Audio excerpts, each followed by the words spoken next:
இந்தியாவின் முன்னாள் பிரதமரும் காங்கிரஸ் மூத்த தலைவருமான நேருவை ஸ்டாண்ட் அப் காமெடி என்ற பெயரில் பரத் பாலாஜி என்பவர் அவதூறாக பேசிய வீடியோ இணையத்தில் படு வைரலாகி பெரும் பரபரப்பை ஏற்படுத்தியுள்ளது.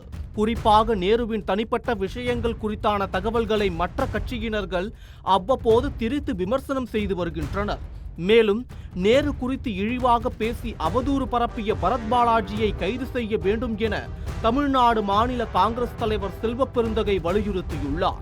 இது தொடர்பாக அவர் தனது எக்ஸ் பக்கத்தில் ஸ்டாண்ட் அப் காமெடி என்ற பெயரில் முன்னாள் பிரதமர் ஆசிய ஜோதி ஜவஹர்லால் நேரு குறித்து அவதூறாக அவரின் நன்மதிப்பை சீர்குலைக்கும் வகையில் பரத் பாலாஜி என்பவர் பேசிய பேச்சை வன்மையாகவும் கடுமையாகவும் கண்டிக்கின்றேன்.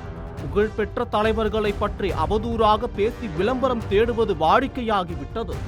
கண்ணிய குறைவான இவரின் பேச்சு காங்கிரஸ் பேரியக்கத்தில் உள்ள அனைத்து உறுப்பினருக்கும் மிகுந்த மன உளைச்சலை உண்டாக்கியுள்ளது. வரலாறு குறித்து எல்லளவும் அறியாத இவர் மீது தமிழ்நாடு காவல்துறை கடுமையான பிரிவுகளில் வழக்கு பதிவு செய்து உடனடியாக கைது செய்ய வேண்டும். மாண்புமிகு தமிழ்நாடு முதலமைச்சர் இவ்விஷயத்தில் தலையிட்டு உரிய முறையில் நடவடிக்கை எடுக்க காவல்துறைக்கு உத்தரவிட வேண்டும் என கேட்டுக்கொள்கிறேன் என்று பதிவிட்டுள்ளார். இது மட்டும் இல்லாமல் கடந்த சில மாதங்களுக்கு முன் stand up comedian Fayaz Hussain Periyar குறித்து அவதூறு பரப்பி சர்ச்சையானது குறிப்பிடத்தக்கது. செய்திகளை உடனுக்குடன் தெரிந்து கொள்ள உடனே சப்ஸ்கிரைப் பண்ணுங்க.